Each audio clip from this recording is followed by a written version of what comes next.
Good morning, everyone. Welcome back. We are on day 3 here in Cyan Beach, and we have a few things we're going to go over. There have been some new features added to the team analysis screen on the Raynon calculator, so we're going to break those down a little bit later, so stick around to figure out what changes have been made. I also learned a little something new thanks to one of our lovely little commenters that, I missed the other day, so I'm going to show you guys that as well.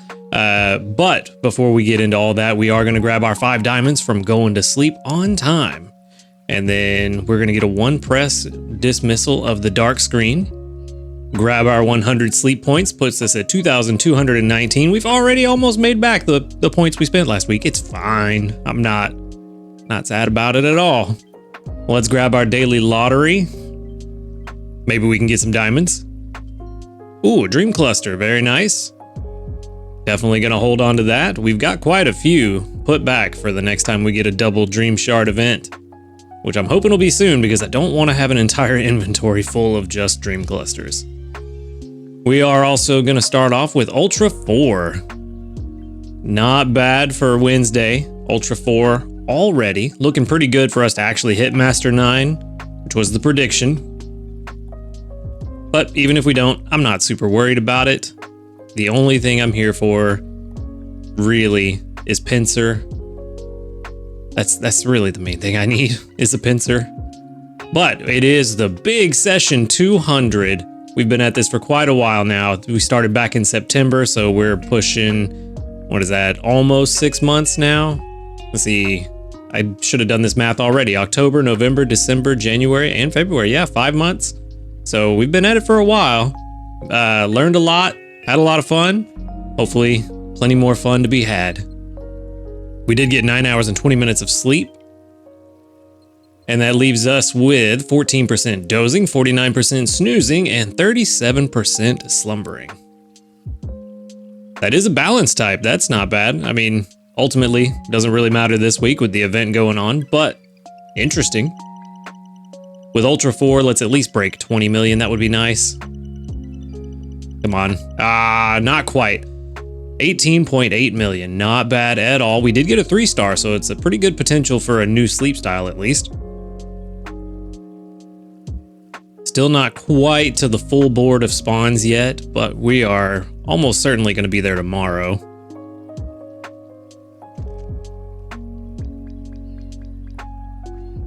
Well, looks like they are all old sleep styles. So we got a Rattata, Slowpoke, Jigglypuff, Chikorita, Primeape, Toxicroak, and Igglybuff.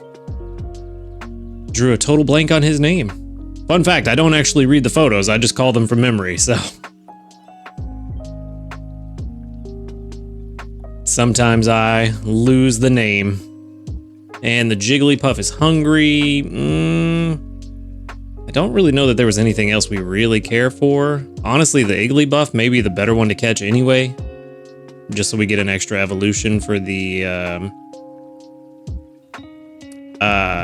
main skill. But Jigglypuff is already level 10.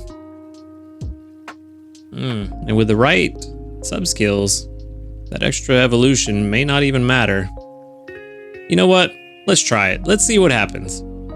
We still didn't get the pincer we want, but if we could get a solid 98, 99% Jigglypuff, I wouldn't complain. Other than the fact that I've already used my whatever stone it is, Moonstone, to evolve it, but you know, whatever stone it is, I forget. Max Friendship, we are gonna stop right there. Nothing else I really want to give out any biscuits for, so we'll just take the Jigglypuff and head on home. Return to camp. What do we send out?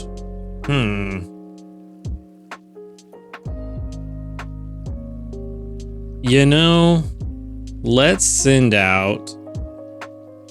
Yeah, let's just send out some Jigglypuff candy. That'll probably help people the most. Either that or everybody's got plenty. But we are going to get 962 research XP and 1,470 dream shards. So not too bad. And then we can go ahead and switch on over. Level 14 is good. Calm may not be great. We've got honey, and oil. Dream Shard bonus for the first guaranteed gold sub skill. Skill level up S, kind of what I was talking about with the right sub skills. Inventory up L is very good. Skill trigger S is very good. And research XP bonus, not great. What's the nature? Ooh, main skill chance up, but speed of help down. So that actually kinda, I don't know if it balances out exactly, but they work against each other to make it not as bad. It's a little more neutral. There it is. It's a little more neutral than other natures could have been, but still not great. Yeah, 61%. With skill trigger S at level 75, it's definitely going to go up, but I'm not 100% convinced this is any kind of good. I think what we have already is probably still better than this. Even if we were to turn this into skill level up M, it's not going to affect its skill trigger value at all. Yeah, no, it's not going to affect that at all because it's just based on how often it triggers. Hypothetically, let's swap these around. Since skill level up M doesn't affect the skill trigger value at all, let's put skill level up M at level 75 and see what happens. So with skill trigger S, or skill trigger S, that bumps it up to 80 and makes it significantly better. This is why I wish we could get past level 60 on the calculator, but we're not there yet.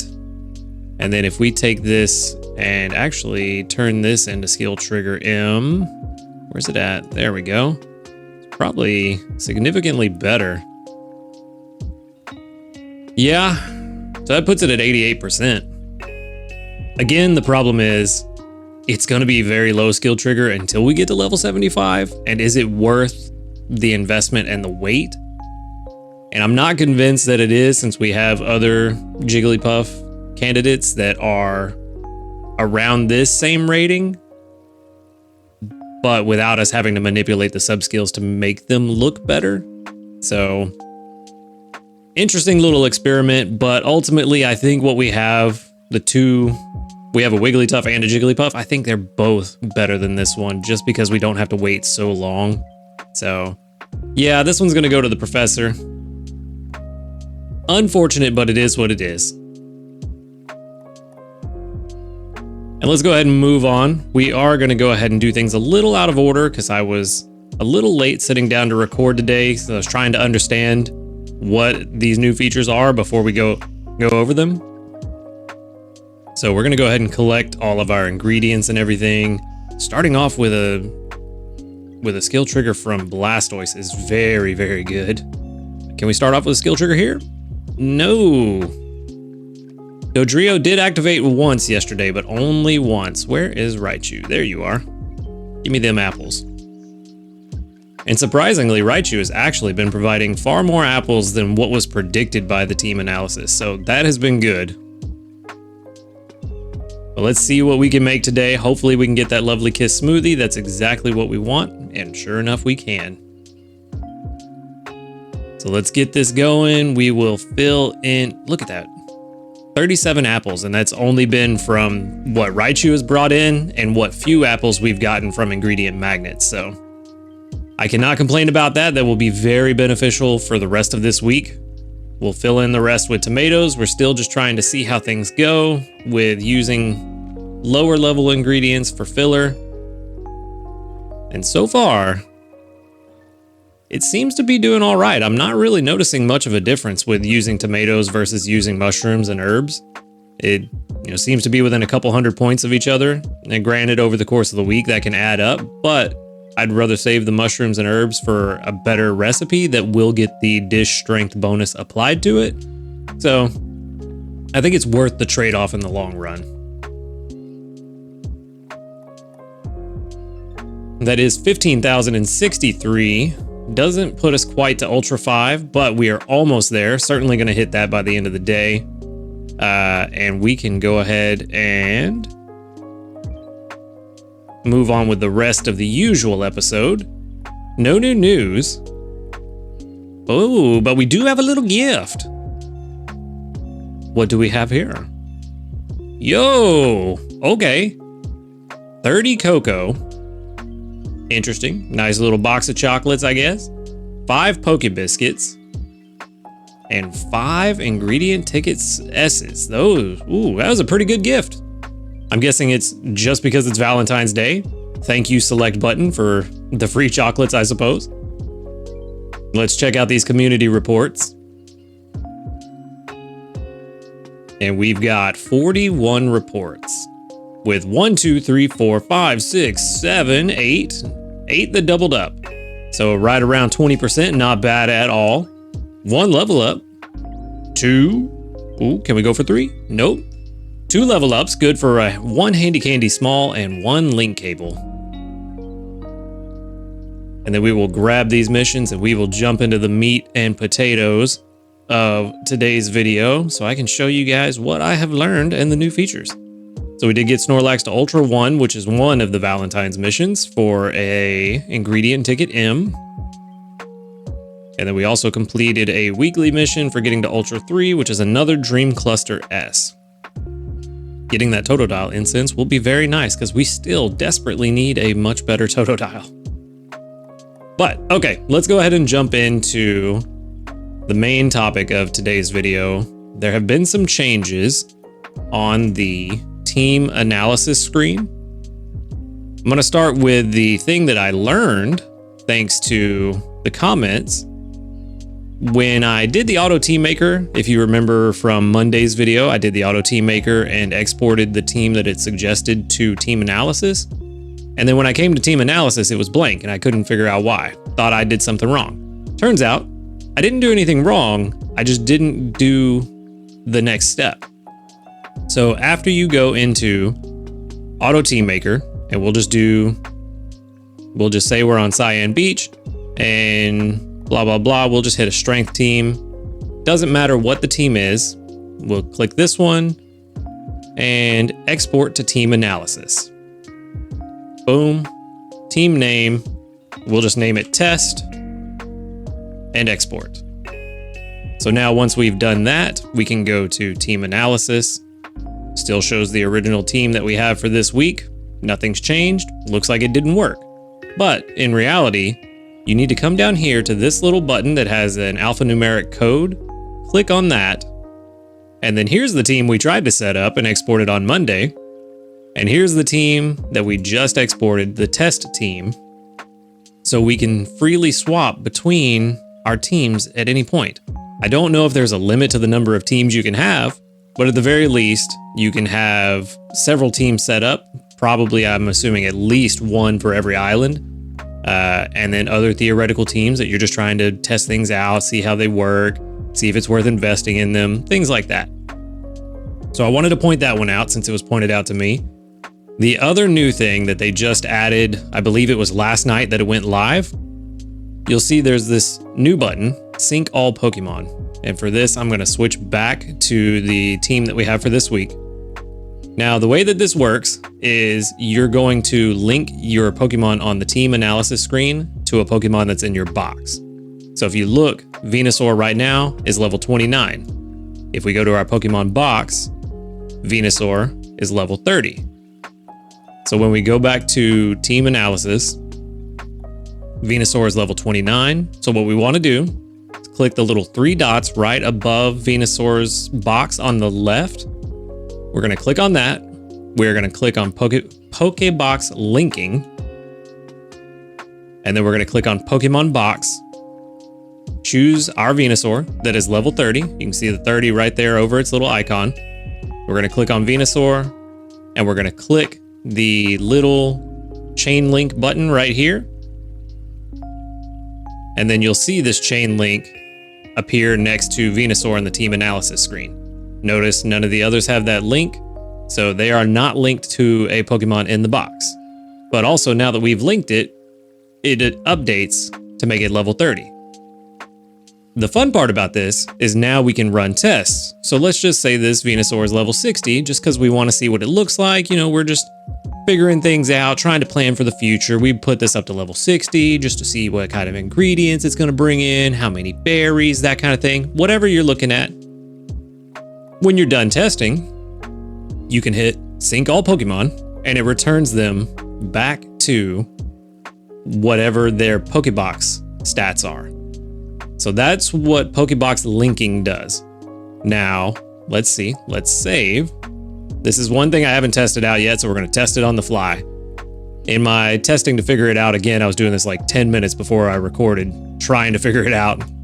So in my testing, the link went away whenever you left the team analysis screen, but I never saved it. So let's see if saving it. Yep. So if you hit this button here to save the team, it saves the link you've established with the Pokemon in the box. So let's go ahead and test, make sure it worked.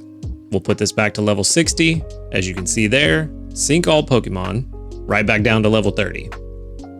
So what we can do is now we can link every Pokemon in team analysis to a Pokemon in our box. And that will allow us to test and play around with the levels and the stats and sub skills of the entire team.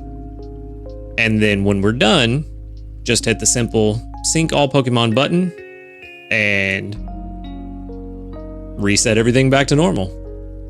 So let's go ahead and get everybody linked up real fast. The problem I'm going to have is remembering which Gengar is which, so it's the lonely nature that we want to sync it with. This is the problem with having two of the same Pokemon. Sometimes you get confused, especially when they're the same level. Cool, so now everybody is linked. We save it, and then refresh the page. All the links have been preserved. Now we can mess around with anybody and everybody, do whatever we want, and then just hit the sync all to bring them back to their normal levels. So interesting feature. This is just kind of what I figured out that we can do with it playing around. I'm sure there's other applications. I'm sure if you guys get in here and mess around, you can find a lot more to do with the linked Pokemon feature. So if you figure out some interesting stuff, please drop it in the comments. Let us all know so that we can be better prepared for the future. And with that, that's all I've got for today. So thank you for watching the video. Make sure to hit the like button if you liked it, subscribe if you want to see more, and until next time, later dudes.